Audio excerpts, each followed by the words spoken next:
Success, I don't like that term for two reasons. I think success is, it seems like there's a finish line. Like, I made it. Here's your medal. Check the box. Done. And that's not what we're doing. This is the infinite game. It's going forever. And who knows, maybe in 30, 40, 50 years, they extend people's lives by 100 years. Well, holy crap. Imagine if you thought you were done at age 65 and now you have to keep going. I'm not saying you have to work forever, but you better be growing and honing your skills forever. We are here because we know the outcomes in our lives are within our control. That taking absolute ownership of how we eat, sleep, train, think, and connect with each other is how we'll optimize our health and happiness. That chasing excellence is how we grab hold of what is possible. Our mission is to live on the run, always chasing, never stopping. Hello, Ben. What's up, Patrick? How are you today? I'm good. Today we are going to talk about something that perhaps we should have done earlier. We're about 70 episodes into this podcast, and I don't know that we've ever really sat down and talked about what it means to chase excellence. Unless we do it every week. But we've never defined it, exactly. like put it in a nice, neat little box. Yeah, I get it. So we started talking about some ideas, and they sort of came back down to, well, what we're talking about is just talking about chasing excellence and what that means. So let's just do that. Let's just talk about what it is you mean when you say chasing excellence. Where do you start to think about what that means? So it's big, right? It's a big elusive, like, star in the sky that we're walking towards, and it's intangibles and it's gray. So I like to define things. I like to define things in my life. I like to define things for myself. And That's part of why you were attracted to CrossFit, because exactly right. So I've put my own definition to what I believe chasing excellence is, and that is ridiculous work ethic coupled with fanatical attention to detail while putting first things first. So there's kind of three pieces to that. Yeah. Breaking that down, ridiculous work ethic. So that's kind of like that's hungry. That's being the hardest work in the room. It doesn't take a lot of breaking that one down. It's just like work really hard. Like, you can't be pursuing excellence without working hard, in my mind. So you got to put in the hours. But it's not a matter of just being the first one to the office and the last one to leave. It's more than just putting in pure grunt work. It takes a certain attention to the finer points. And that is the fanatical attention to details. So while we certainly want to be working on everything, the details matter. And if you think about like a restaurant, if you go to a phenomenal restaurant, or any business really, but let's use the restaurant as an example. The ones that are pursuing excellence are doing all of the tiny little things right. Yes, the food is delicious. And yes, the people are incredibly gracious and personable. And yes, the music is just, but all those little tiny things. So, you know, Danny Myers and actually it wasn't him, but there's that show 7 Days Out. We might have talked about this on the show. We haven't actually, but it's so you great. may have mentioned it actually. It's a Netflix. It's a Netflix thing. Series, 7 days, right? Yep. 7 days out. And one of the episodes is 7 days out from opening. I think it's Union Square. No, whatever. One of their great restaurants. And it got voted the best restaurant in the world. It was Danny Myers. Oh. But he used to own it. That's what he used to own it, Gotcha. he sold it. And these two guys worked it up to be the best restaurant in the world. And just like oozing excellence everywhere, right? And one of the things that they do is, I mean, it's everything from the actual, like the amount of attention they pay to like the temperature, I'm putting that in air quotes, of the lighting. Like, is it a warm feel? Is it a cool feel? It's like, they don't just turn the lights on. Right. They don't just plug in light bulbs. But the best one I found is that I kind of love is, if you were to, and no one does this, but if you were to, after you ate your meal, flip over the plate, everyone at the table would have, there's the name of the restaurant engraved on the bottom of the plates. It would always be facing you perfectly. No one sees that. But the idea is the chef is, or whoever, I mean, it's not the chef, the plater, the person that puts the food on the plate, is setting that up in such a way that this is how it should be presented to the customer. And then the wait staff is making sure. So it's this attention to detail. It's Steve Jobs, whose father was a cabinet maker. His dad used to finish the backsides of the cabinets, even though they were going up against the wall and no one would ever see it. But he knew it. It was this fanatical attention to detail. Steve Jobs used to make sure that the inside of the phones, which no one would ever see, were beautiful. It's that fanatical attention to detail. But here's my kind of like precursor and like asterisk that whole thing. Ridiculous work ethic coupled with fanatical attention to detail while putting first things first. So if you don't, the main thing is keeping the main thing the main thing. If you're not setting priorities around what is most important, what's going to move the needle the most, you could really geek out about the back of the cabinets. But if you're not making the rest of the thing even better, if you're not treating your customers well, if you don't build a strong team around you, it doesn't matter how nice the back of the cabinets are. So it's making sure that first things first is in place. The main thing is the main. The way to say that is, it's probably stealing from Covey type stuff, is we could be like climbing the ladder really fast and putting in tons of work. But what if our ladder is leaning up against the wrong wall? You got to make sure it's up against the right wall, and then we can put the work in and really make sure that everything is in the right place where it's supposed to be. That to me is what it means to chase excellence.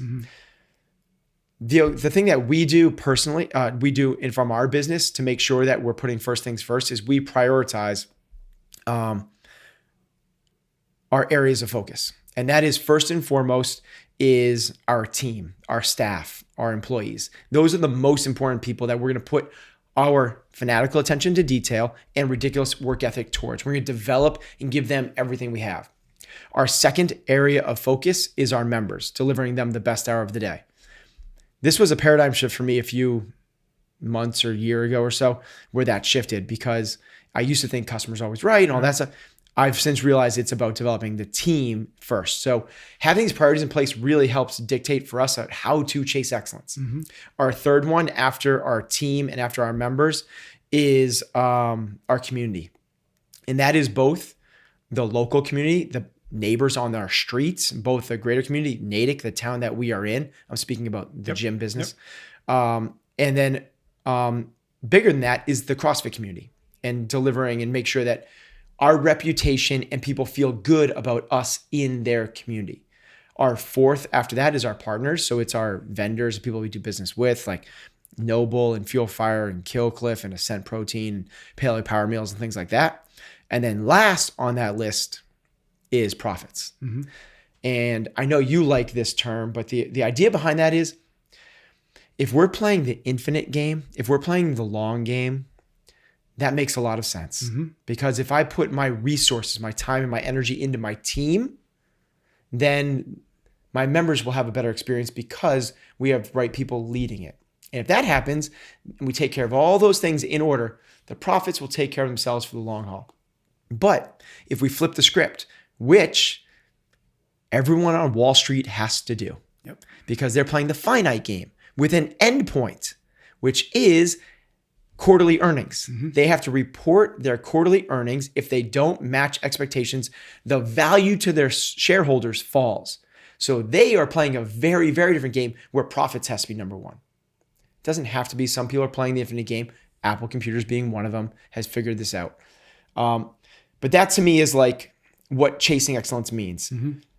Fanatical attention to detail, ridiculous work ethic while putting first things first. You know, those are the examples for business. In my personal, it's the same type of thing. If you prioritize things, make sure you have the ladders lean up against the right wall, it helps you really help to chase excellence, which is, for me, it's family first. So it goes family. Then after that, after family, it goes, this might sound weird, it might sound selfish, it goes me. Because if I take care of me, then I can take care of, which is third, which is my team, my athletes, and so on. But if I don't grow myself, if I don't get my own sleep, if I am not healthy, if I'm not mentally clear, like I can't well rested. Yeah, I can't be taking care of my team because I'm not optimal. Yep. If I'm operating at a 50%, the best any of those guys can get is 50% of the best of Ben. So family does come first. If it means like staying up late because of something, like the obvious one would be like, okay, one of my family members is sick. Like I'm going to get up and I'm not going to sleep.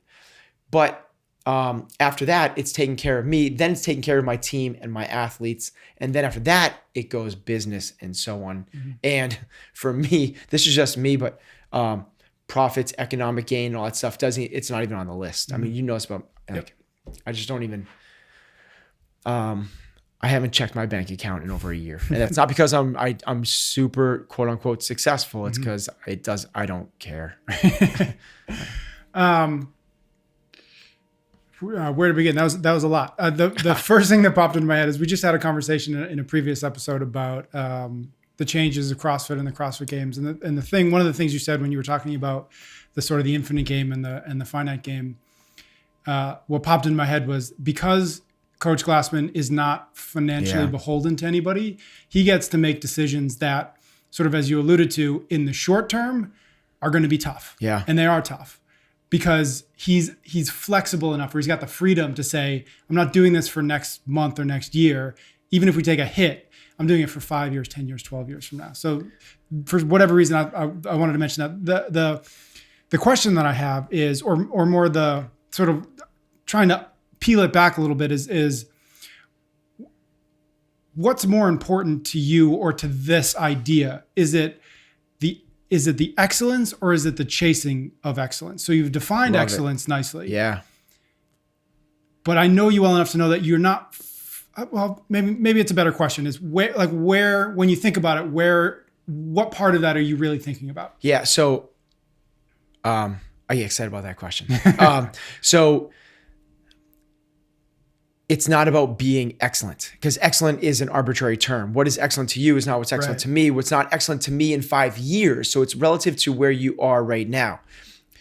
If I don't think so the quick answer is it's about the pursuit, right? So I love the quote. Maybe it's not about the dream. Maybe it's about who we're becoming in pursuit of the dream, right? It's about the process of chasing the dream and who we become by doing that. It's not about the dream itself.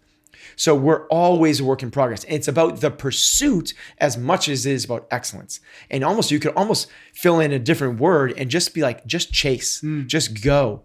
So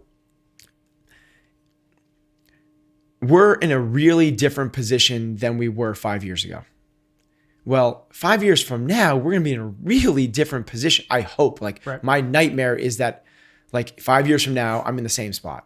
And that's not because I'm not happy, fulfilled, or satisfied, or where I want to be. I am, but I want to be growing all the time. I want to be pursuing more. So, and that when I say me, I mean my businesses and my employees and my athletes and everything else. And your family. And exactly.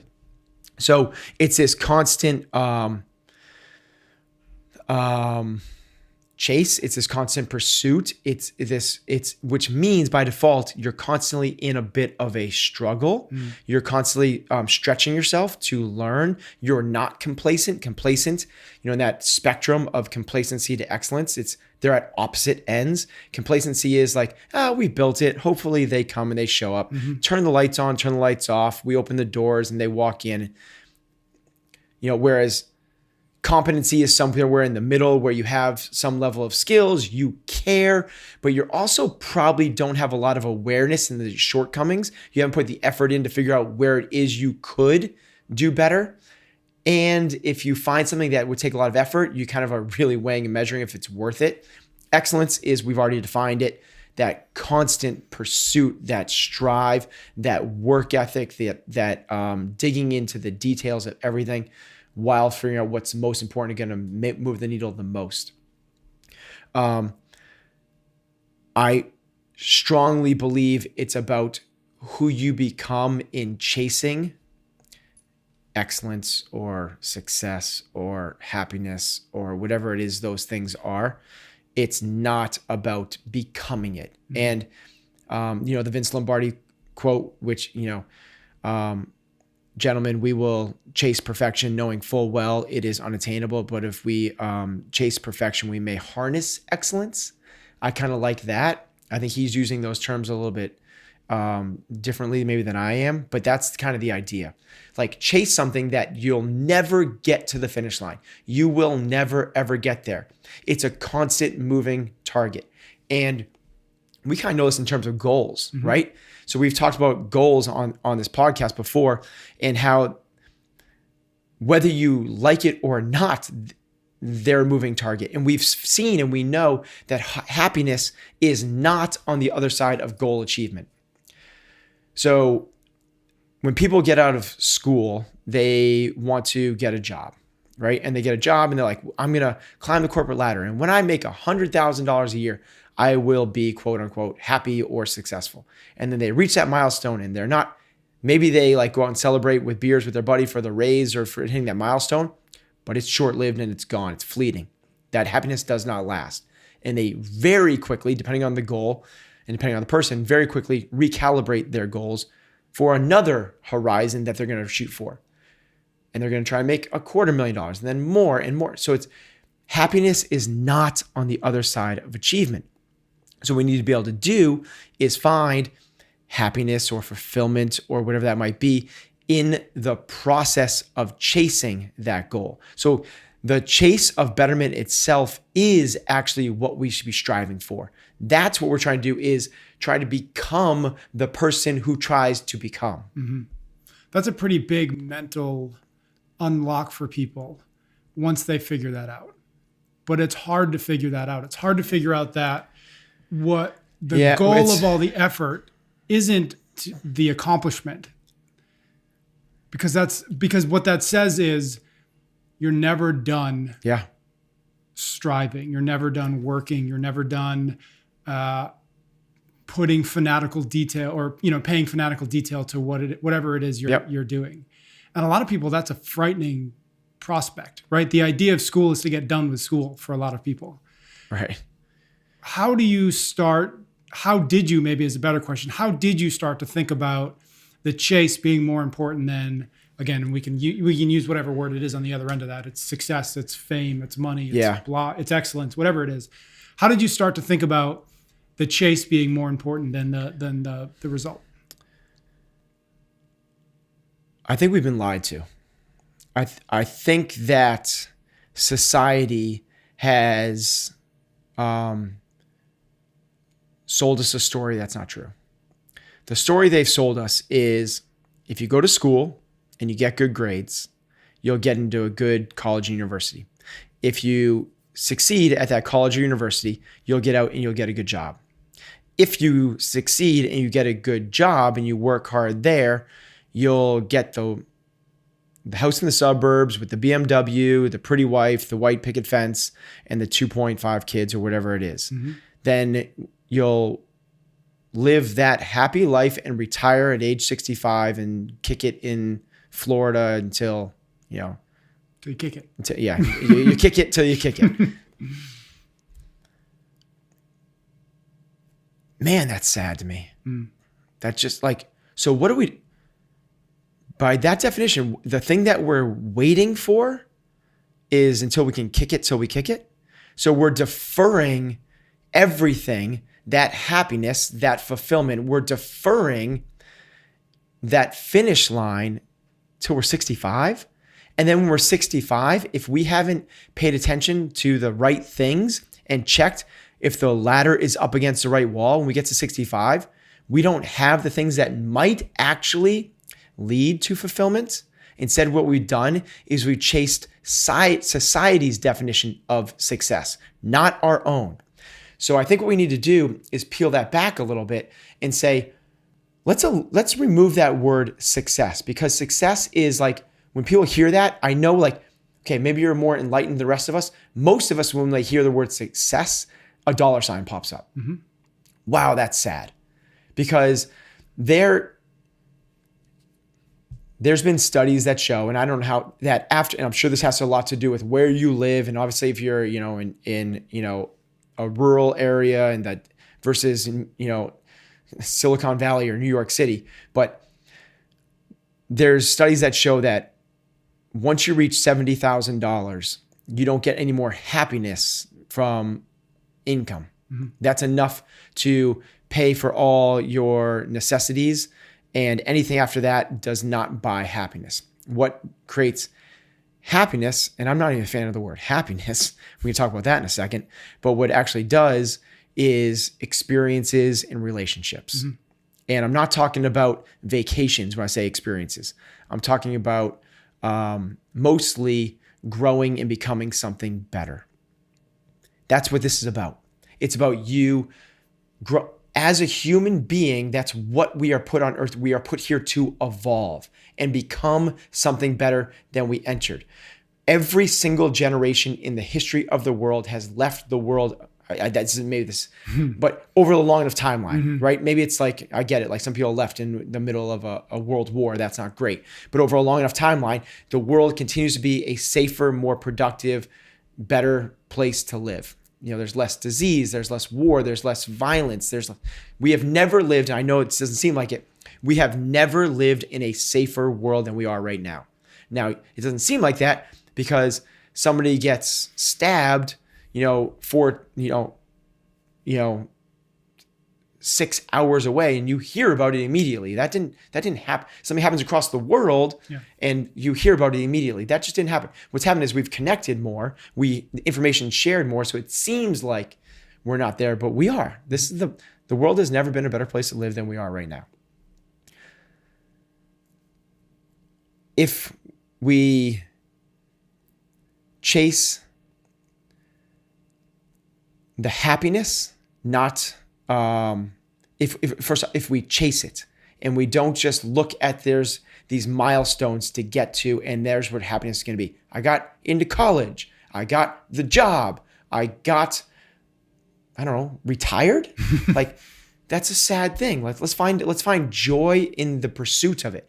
And we talk about this with, the games athletes that I train. It's like, you guys, like when you finish on the podium, like it feels really good for a little bit, but if you got to enjoy the journey, because that doesn't last. Yeah. It's got to be something more. Why do you think folks are so susceptible to this? As you said, society is sort of selling us one version of it. Why is that version so attractive that so many people are willing to sort of stake their lives on trying to make it happen? What about quote unquote success is so blinding? I think that listen, money's great. It brings a lot of more opportunity. So I think that that's what people see is if I create more earning power, if I have more resources, I have more availability to do things. So I think that's what we've been sold.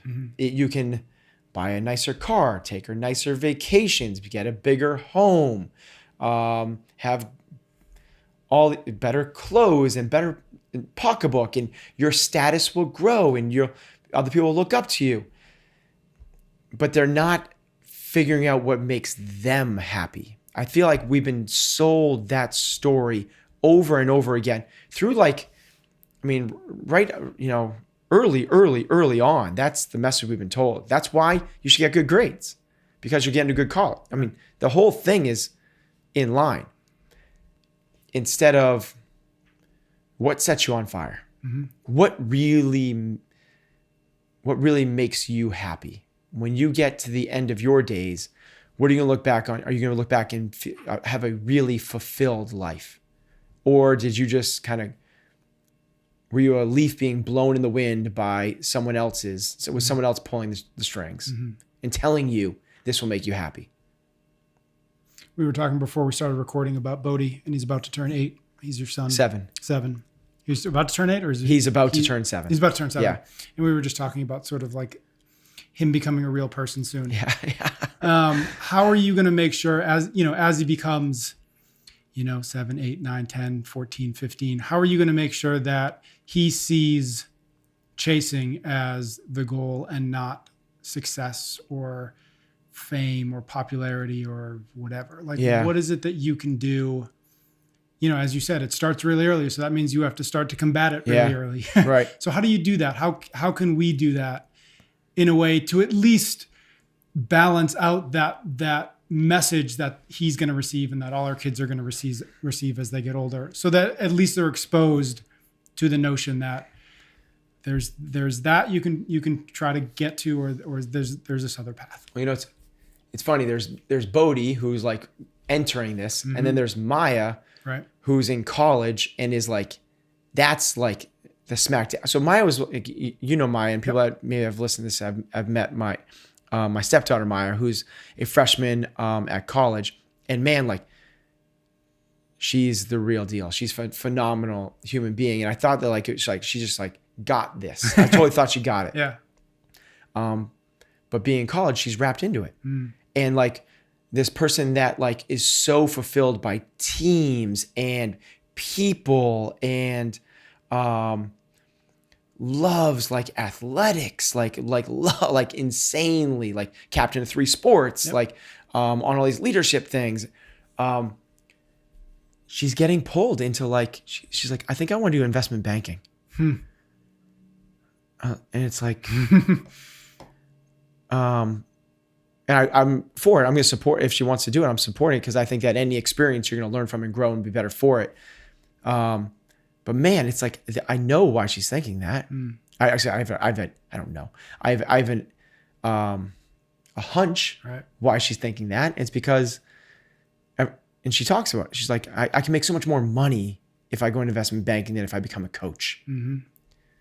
It's like, wow, like it's amazing the power of the herd. That they can pull hard.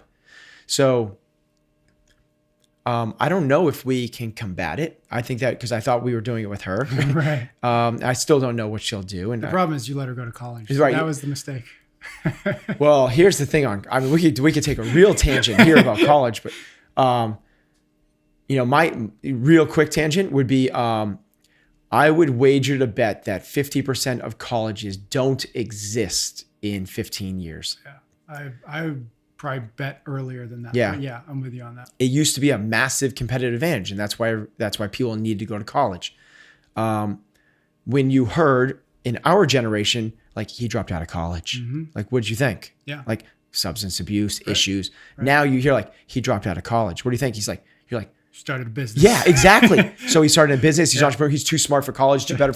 Like, it's not like, it's amazing. Like all the serial, all the amazing entrepreneurs, the disruptive people, like all of them are dropping out of college. It's interesting. I mean, it relates very much to this idea of chasing that you've been talking about, because college was great because it delays the point by which you have to be responsible for that process, right? Of figuring yourself out. And 4 years and $250,000 later. Yeah. And what's interesting is that as we see colleges sort of go away, the people who are going to, either because people are just like, it's just too expensive, or because it's not valuable, whatever it is, the people who are going to rise to the top when you take the Harvard degree out of the equation are the people who are figured out at least their own personal version of this idea of chasing excellence, right? Because when you don't have guidance counselors and teachers saying, here's your reading for the week, when you're responsible for that sort of growth and that sort of understanding.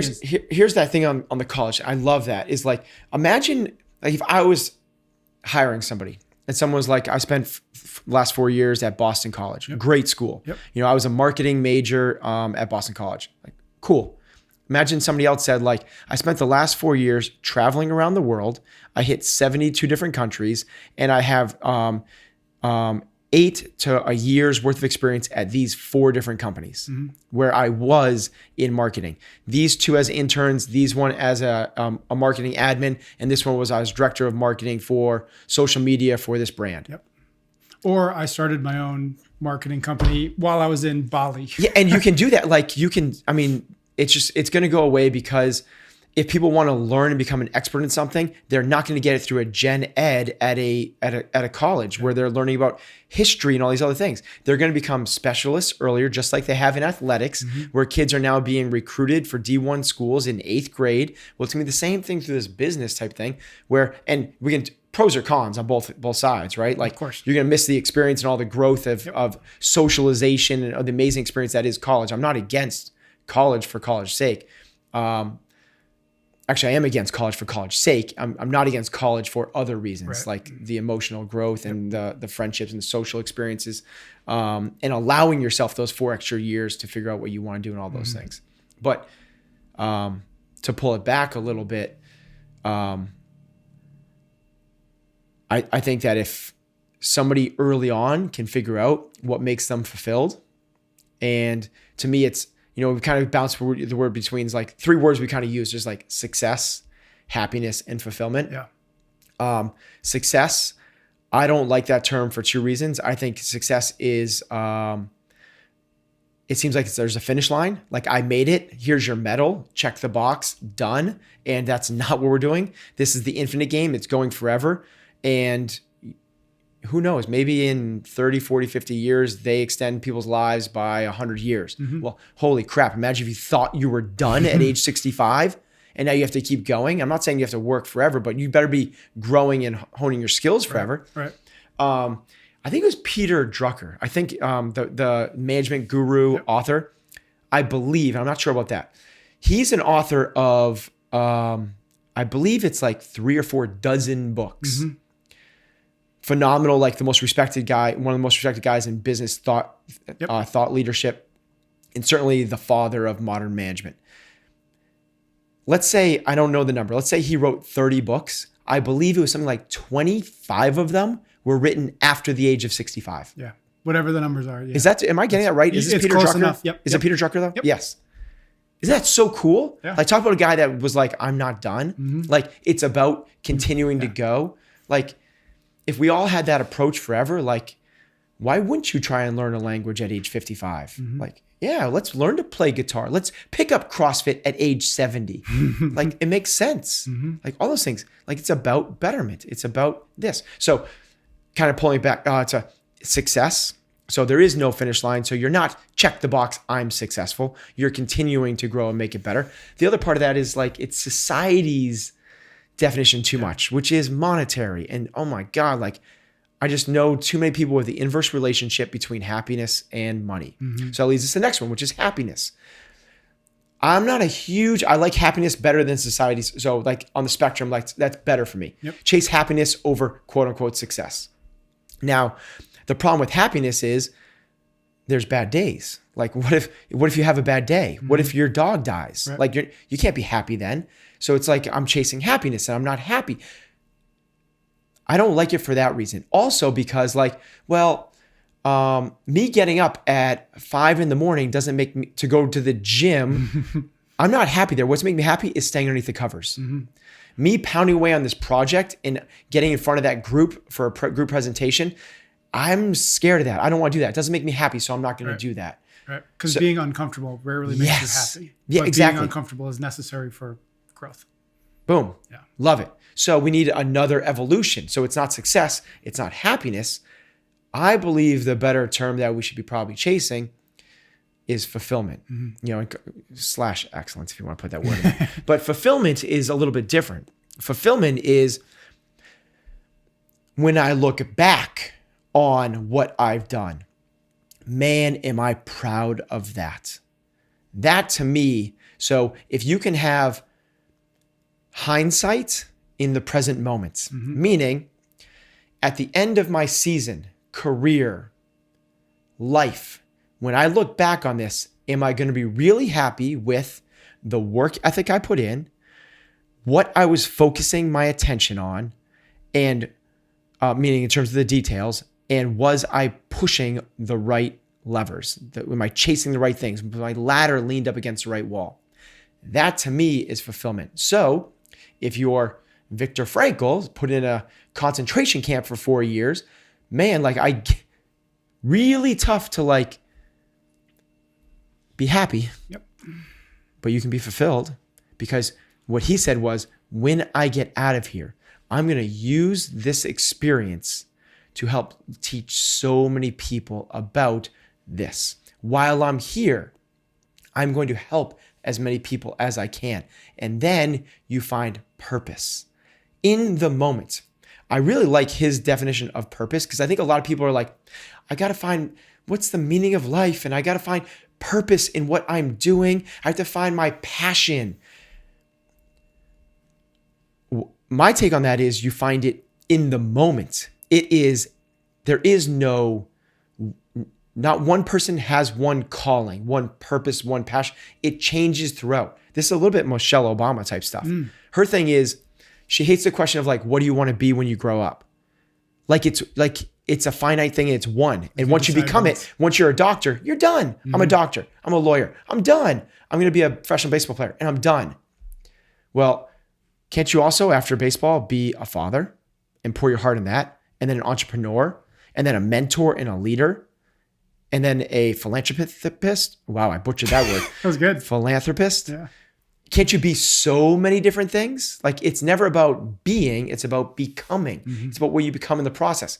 And you can find purpose and passion in each of those things in the moment. Otherwise, what I think you do is you go, this is hard. I'm uncomfortable. This doesn't make me so happy. This isn't my purpose, my passion, or my calling. Next. And you're on the next thing. What if instead your purpose, your passion, your calling was to honor that moment with everything you have? It's what he came up with, because you can't rationalize, why are you in this concentration camp? Why has your family been stripped? There is no way to rationalize it. You can't. So instead, what you do is you find the meaning in it. And the meaning is literally to just honor that spot you are. You do what you can with what you have for where you are in that moment. And if you do that on rinse, wash, repeat over and over again, that is the purpose of life. That is how you honor your life. That is how you find ultimate fulfillment. Awesome. One more time, why don't you just give us your definition of chasing excellence? My take on it is ridiculous work ethic coupled with fanatical attention to detail while putting first things first. Good place to leave it. Thanks, guys. Thanks, Patrick. You can get every episode of Chasing Excellence wherever you listen to your podcasts or on YouTube. Until next time, thank you for listening.